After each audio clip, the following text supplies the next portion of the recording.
on generative AI. So thank you all. I mean, it's part of the GenAI Conclave in Kochi. So I'll start with you, Amit. What is that you're seeing from customers? I mean, I know we wrote all these things. I'm going to go off script. But what are you seeing from customers as a practitioners on generative AI? Because, like I said, there's a lot of discussion on generative AI, but only 10% of the customers have really implemented it. What are you seeing from the industry? Yeah, thank you for the question, Dinesh, and thank you for the invitation here.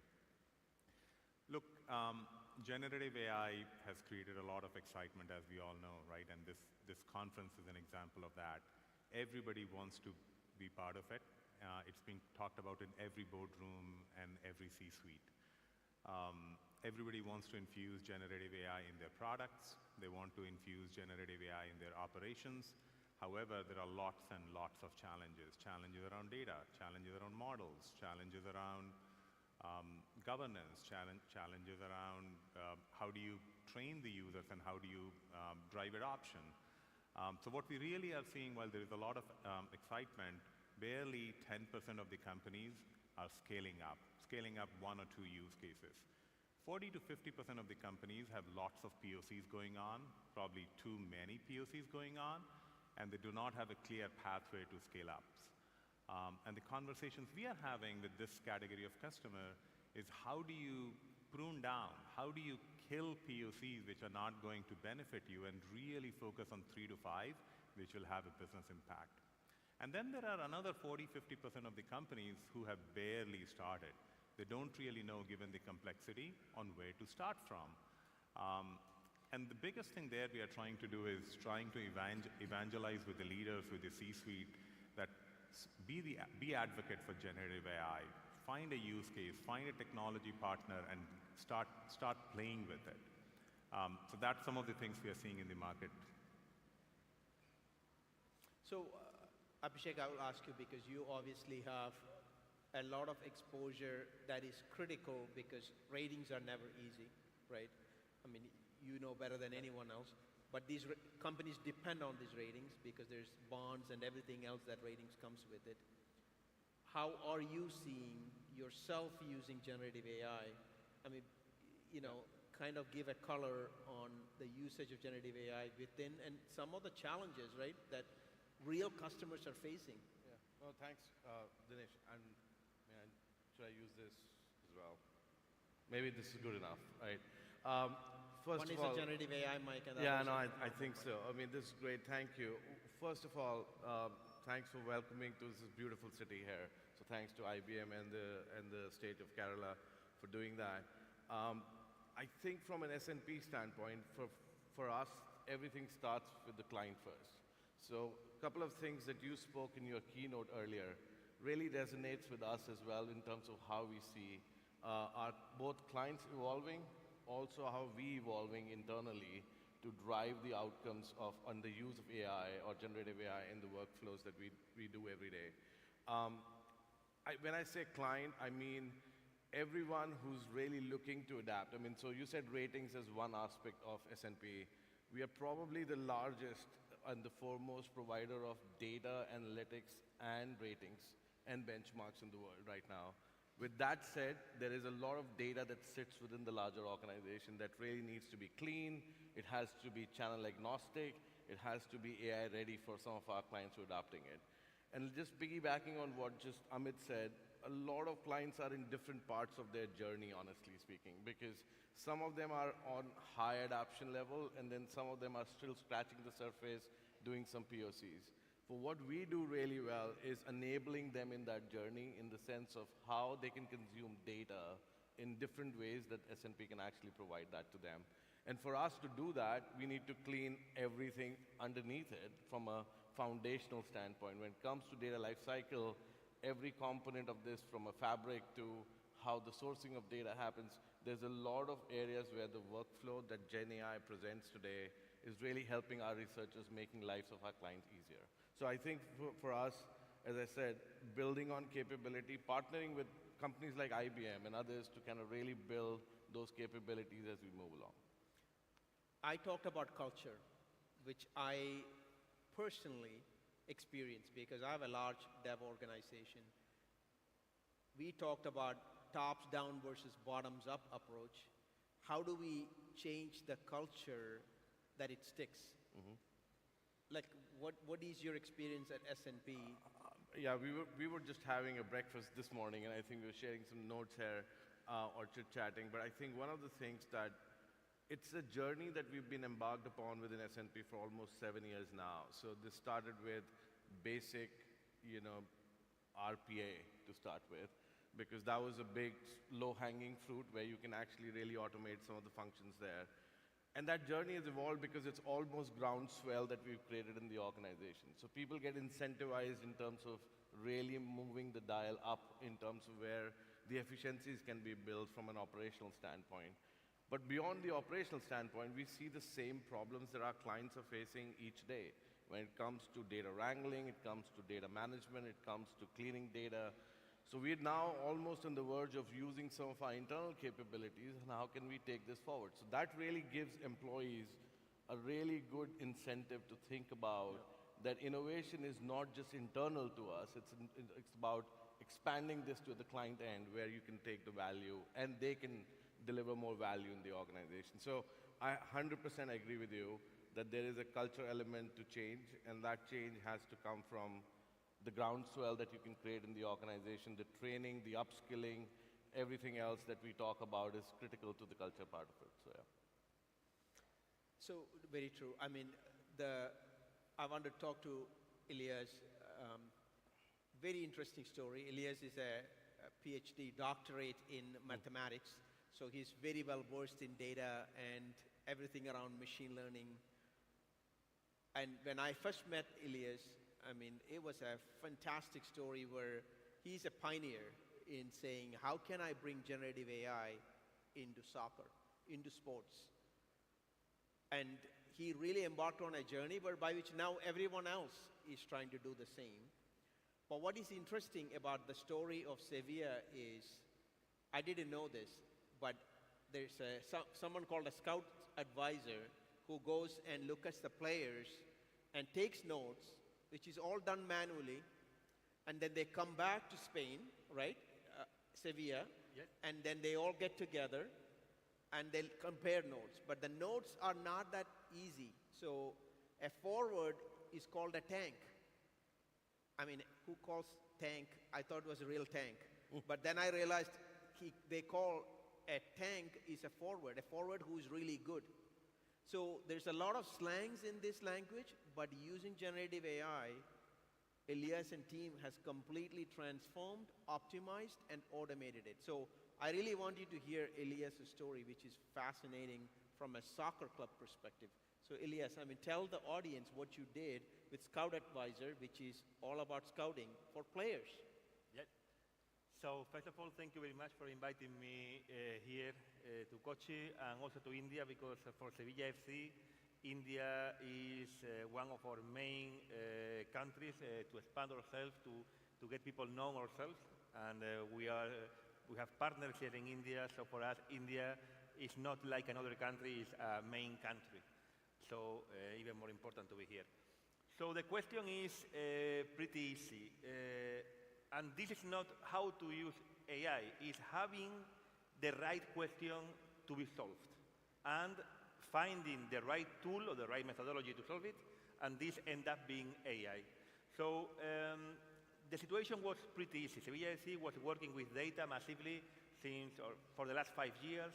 We had a lot of data, numerical and categorical, and good tools that we built ourselves in order to identify players, characterize players based on numerical and categorical data. Numerical, how many minutes he played, how many goals, how many passes, so everyone here can understand what is this about. Categorical is what is the main position of the player, I don't know, which was his last team, is he on loan or not, these kind of things. Perfect, well done. But as Dinesh said, we are very well known for scouting. Scouting is that you send players to everywhere in the world. They write a free language report, and they collect it in some databases, and finally we end up having, in the last 5 years, 300,000 of such reports in the last 10, 15 years, near 1 million. Who is going to read it and to get systematical information from this is impossible. When you have 20, you can do it. When you have 20,000, it's more or less impossible. When you have 200,000, it's impossible. So what we did is to apply in this tool, it's called Scout Advisor, to use AI, to use large language models mainly, in order to identify in which of these reports appear some concepts that are really important for football. One of them is this tank center forward. When you are looking for a tank center forward, it used to be a strong center forward that can play good with the head, that can retain central defense, that can give rise to second opportunities. So the AI allows us to understand what we are looking for, written in Spanish in this case or in any other language, then to transform it or to enrich it in order to compare it with these millions of reports. At the end of the day, this tool, this technology, give us which of these reports are the one that contains the characteristic of the players that I am looking for.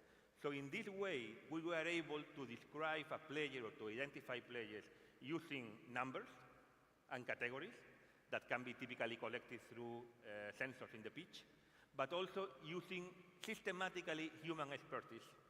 And this is what I think that is more valuable, that in this case, artificial intelligence allows us to use human intelligence. Yeah, I mean, so Elias, how many countries do you go scouting? Well, I think that we have in the order of 50, so more or less all over the world, because now with videos, you don't have just to send people, you just can watch a match of any category in any country. So we have 15 guys traveling all over the world every weekend, but also when they are not traveling, they are watching videos. So. But do you do scouting in India? Yeah, our partners do. Kerala is a big state for football. They should come and see it. No, Kerala is a big state for football. You might be able to scout some from here. Yeah. We have now an international team that we are forming in the academy, so we need Indian players. Excellent. So before I go to Dmitri, I mean, I also want to engage the audience. So you have the experts here who are from different industries on talking about generative AI, right? I mean, he's from the sports aspect of it. If you look at Abhishek, he's from S&P and financial aspect of it. If you look at Dmitri, it's more from a banking side of things. And then we have Amit, who is dealing with hundreds, if not thousands of customers from Boston Consulting Group. So we are going to give you an opportunity to ask questions. If you have any questions for the panelists, please raise your hands and ask questions. But let me ask Dmitri. So Dmitri, I mean, I've known you for a while with the Comparus, but I also know you work with the largest banks in Germany. How in Europe is generative AI being adopted? One. Two, banks are always risk averse. I mean, they don't want to take risk because for the right reasons. Are you seeing some level of concern from bank adoption of generative AI from a risk perspective? Thanks. It's my first time in India, and I'm very impressed by this event. And thank you for this opportunity. We have bringing a new technology in the banking sector for 24 years. And the question, the adoption of new technology in the banks is a difficult question. No? The strong regulation is a political question. But in the first step, dear Minister, in Germany the question is also be asked, will AI replace the people? However, the market for labor in Germany is shrinking. There is soon to be 30% in shortage of skilled workers. And my customer often ask me, how can my company close this gap in the short term? And my answer is to start with build AI-based assistant and agents. And I think it's the first step in banking in Germany is a mid-sized company business. In Germany have 2,000 banks, as most of them is regional, and most of them is have deep understanding of local business. And the new platform can transfer the company knowledge of the banks and an employer skills into models in the first step. And I think it's no barrier from regulation for this step. But deep understanding the processes of business or banking business is very, very important. And IBM Process Mining, we are working with your tools and helps us understand the business process quickly and accurately. A year ago, we analyzed 25 German banks, and they have 40,000 variants of processes. So, and the banking is complicated business, but almost all processes can be optimized with AI now, almost. 1 billion processes are started in Germany every year, and average cost per process amount and then 10 euro per process. That's your value for.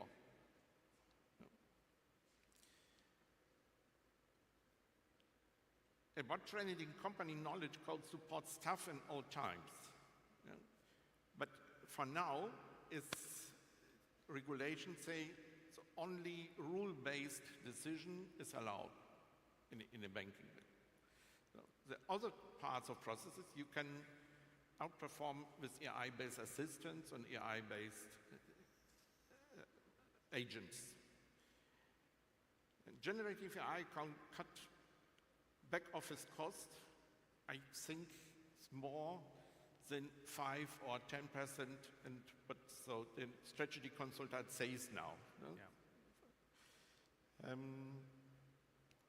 But GenAI has also some problems. You say, and risk, then if a company processes people on a system fail, it can lose money and damage its reputation. And for the banks, this is important things, reputation and the money. Value at risk is the central thinking of the bankers. As AI assess and use more, the risky problem is growth. Other risks from models relating intellectual property. So when using a third-party AI tool, companies need to understand what data has gone into the training and how is it used. So many managers don't understand it now. So this is transfer from data in a model and then in an AI-based assistant. When companies use generic AI, they can make sure that it's safe, honest, and fair. So they can help IBM governance, watsonx governance products for. Business governance and scientists should work together to find a way to stop misinformation on these risks. And this includes doing more research and sharing the best ways of doing things. Events like this can be a big or first step in this direction. So I think you kind of, to summarize what you said, one is the domain knowledge that you need to really get in, which is the data aspect of it. Then obviously there is the business processes, which is how do you infuse generative AI into, because these are business processes that runs. Yeah. And then 3, there's the risk aspect that comes, everyone is somewhat, which is all fair. Any questions from the audience that anybody has for, go ahead. Is there a mic we can give?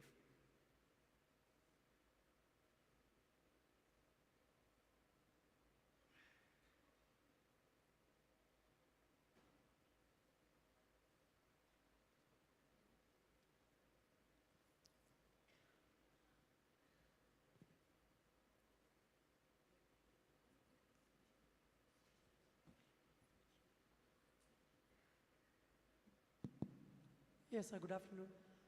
First of all, let me congratulate the organizers, especially the government of Kerala, the entire team, Department of Industries, and the team IBM.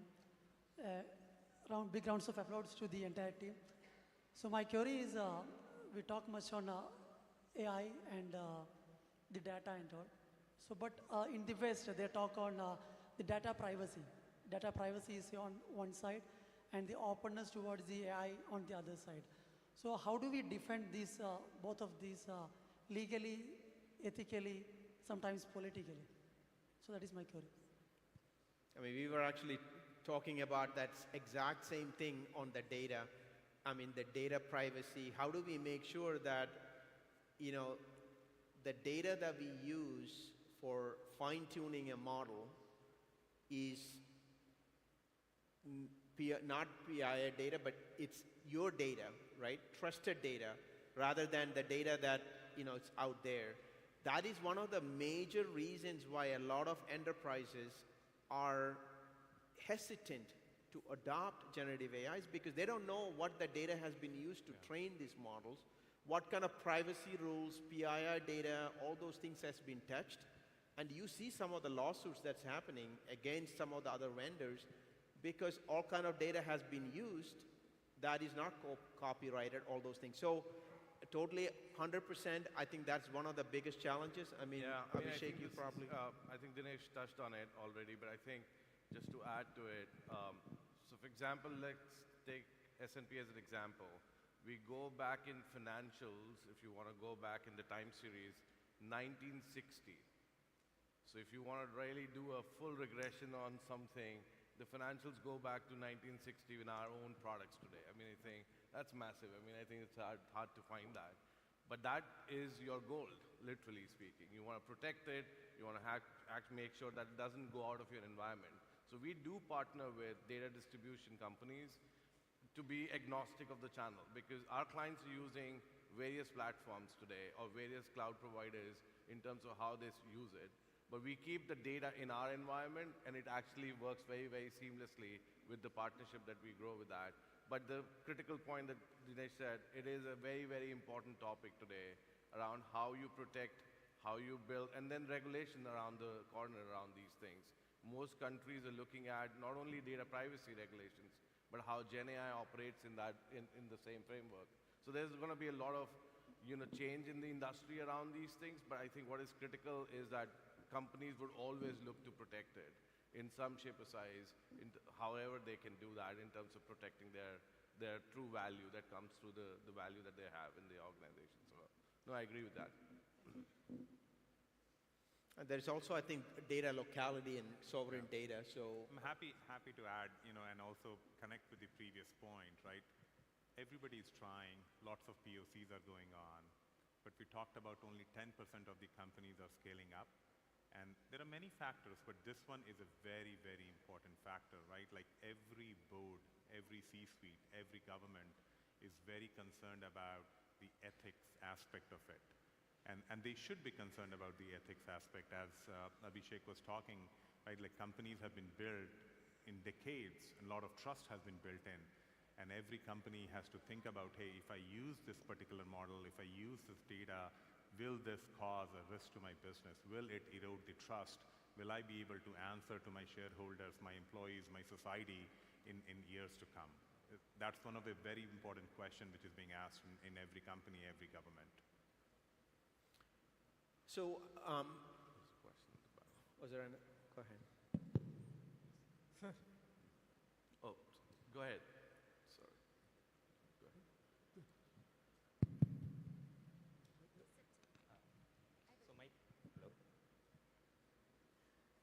Hello? Yes.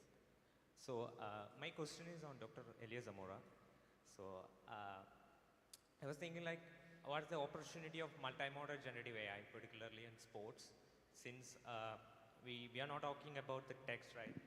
It's maybe the videos that's kind of streaming, or maybe recorded videos. How we can apply this kind of vision transformers to these videos or streams, such that can apply something like, can extract features like the speed, the performance, maybe performance analyzing. How that kind of system can improve sports, particularly multimodal systems? Sorry, I didn't understand. I think if I understood the question correctly, it was about how can the videos aspects of it, like in the sports, how are you going to use generative AI to really bring transformation on the video side of things in the sports? Yeah, this is a good question, and this I will try to give you a general answer to this. First of all, in sport there is a massive use of AI in videos, mainly in the generation and automatical detection and generation of content. This is massively used by many providers, NBA, La Liga, etc. They are not tagging manually the videos anymore, but they are just generating through AI, identifying key moments of the match, identifying key part of the speech of a coach, for example, and then automatically editing the video, everything done with generative AI, editing the video, and then put it directly in some kind of databases of content, digital content, to be used by clubs or by the communication departments of La Liga, for example. This is in terms of video, but in my case, when we speak more about the game, I would be careful with the overuse or to think that AI, generative AI, should be done for everything. For example, videos, everything that has to do with kinematical properties, that I think that you were speaking about this, velocity, I don't know, number of sprints, maximum speed, etc. This comes directly from providers. The providers, they use typically computer vision algorithm, machine learning and all these things in order to track players and to identify the key kinematical properties. And then they extract the key elements. Some of them, many providers do it automatically through broadcasting. So for me, as a club, I get it directly from provider. So when you face a problem, first of all, you have to ask yourself, do I have an easy solution? In this case, the provider giving me the maximum speed of a player of Sevilla FC in a given match or in a given portion of the match. Perfect, I have it. If not, maybe the question can be solved using, let us say, simpler or cheaper technologies, or not so cutting-edge technology like AI. So, in my case, my kind of rule is that having the right question, then detecting which are the more stable technologies, if not directly providers, to do it, and then, if I detected that it is generative AI, in this case, I go for this. So I'm going to touch base on, I'll come back to you in a second, 1 second. I mean, I want to touch base on a sensitive topic, which is, there's always the great story on generative AI, but there's also concerns about generative AI taking away jobs. I just want answers from all of you in 2 minutes or less on what is your thoughts on generative AI. I mean, we all understand the benefits, right? I mean, that's very clear. Everybody gets it. But the concerns are there that this could take away jobs. Yeah. What is your take? So, look, my sense on this is it will create shift in how jobs are being created. If anything, it'll create a lot more opportunities. The space is very complex. There are, like, you need to define the use cases, you need to build new infrastructure, you need to learn different models, you need to deploy the models in the workflows, you need to monitor, you need to maintain. Like, somebody needs to be responsible for training, enablement, and then more and more activities needs to be done, right? It'll create net new use cases with time to come. So I truly believe, will some jobs go away? Yes, maybe. Every technology takes some jobs away. But will job and economy as a whole thrive and create net new opportunities? Yes, absolutely. That's what I believe. Yeah, I mean, thanks, Dinesh, for calling the elephant in the room, because I think that's a question that everybody wants to know. But having said that, I think what we believe very strongly is this is going to be a change in the demand curve when it comes to the quantum of data required to do a process today. I mean, I think, I'll give you an example. I mean, there was 10 years back or maybe 15 years back, the number of alternate data required to make an investment decision was almost, I would say, 10x less than what it is required today. If you happen to be in any industry, you're demanding tons of data to really kind of make investment decisions in the right direction. It's not just about the financial matrix anymore. It's about the other factors that leads to those financial factors that are coming into the picture. So that means the demand curve for things to do more is definitely increasing.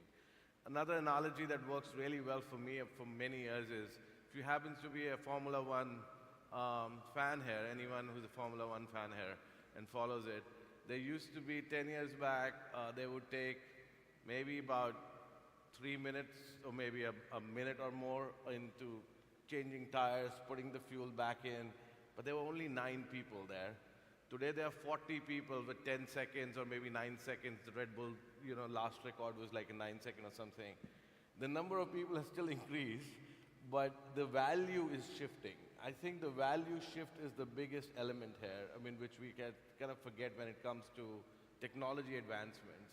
There will be operational, effectiveness. There will be productivity improvements, but the increase in the quantum of what we look at from a data is just going to be transformational. So I see the balance coming through that from the jobs, but what is critical, if there are people, universities here, upskilling, keeping an experimentation mindset around what you look at today, from just not go into a chat GPT, ask a question and say, magic, done, let's move on. Let's do more around that. Maybe build some aptitude around learning what is behind the scene around these things. That will help in your career in terms of how things move up. I think that I try to think generally. I think that we are in one of the biggest technological revolutions of the last 2,000 years. In the past, there was no technological revolution, agriculture, steam engine, automatization, electronics, that didn't create as many jobs as they destroyed. But the thing what changed is the kind of task, the kind of preparation that people should have. So, to be a little bit more systematical, if we assume this, we are not going to lose jobs, we are going to create new jobs.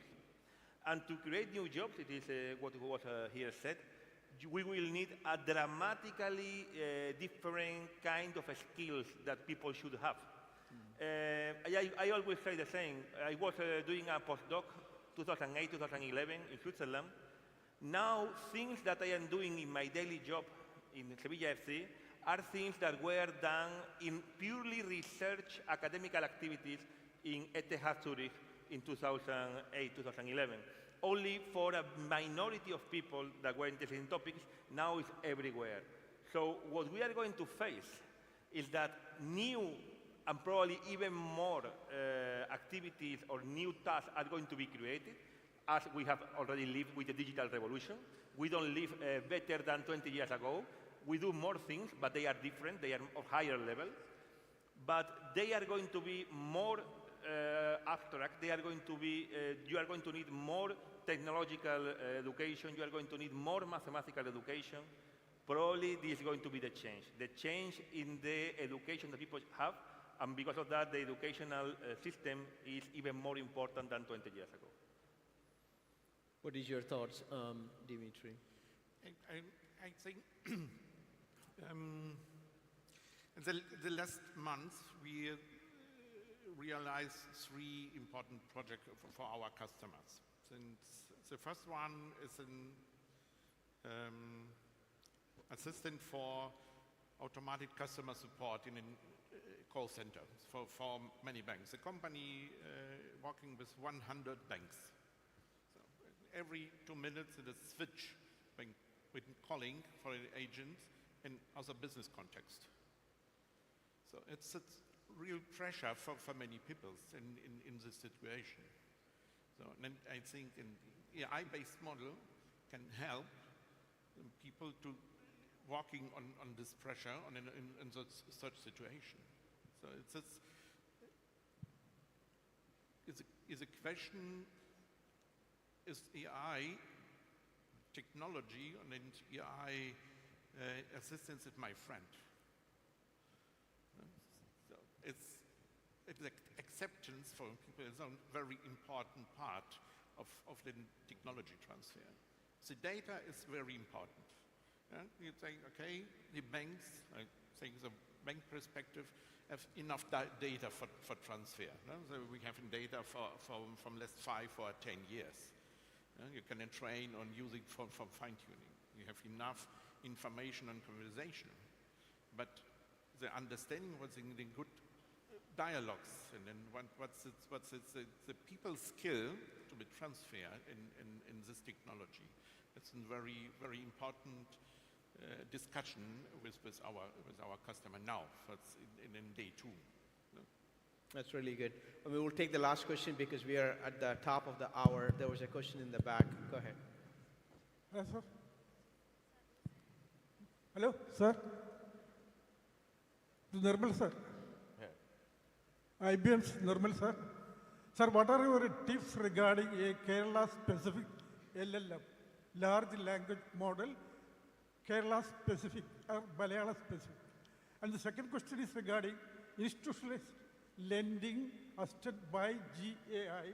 It is scary because reducing bank jobs into a mere algorithm is scary. What are your take? What is your take? I think the first question on can we create an LLM based on the Kerala/the Malayalam language? I think that's one thing I do want to talk to the university officials to see how can we make that happen with collaboration, right? Can we really use an LLM that is Malayalam based? I mean, there's a huge opportunity for us to go do that. So yes, I mean, that is the plan. But the second piece, I didn't really get it. It was more about how can we train. So I didn't get the second aspect of it. But the first piece, for sure, we are going to go train a model, an LLM based on the Malayalam language, for sure. All right. So look, I mean, I think this was a great discussion. I really appreciate. I mean, all these panelists are from different parts of the world, different parts of the industry, and was able to come here. And some of you, first time in Kochi, and I really appreciate you coming here and sharing your thoughts on how you're using generative AI to improve enterprises. What are the risks associated with it?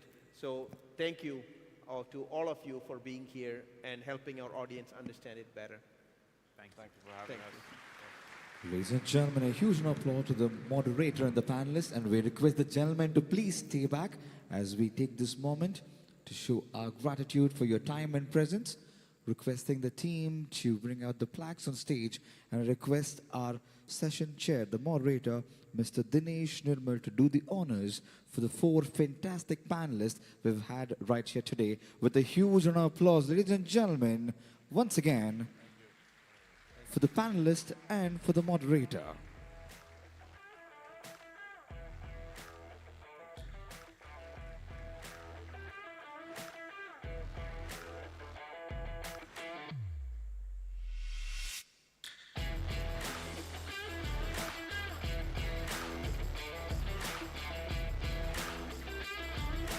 One more time, a huge round of applause right here at the International GenAI Conclave, Kochi.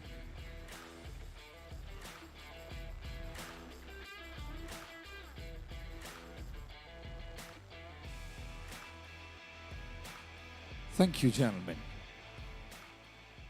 And with this, ladies and gentlemen, what a great start we've had for the day right here at the International GenAI Conclave.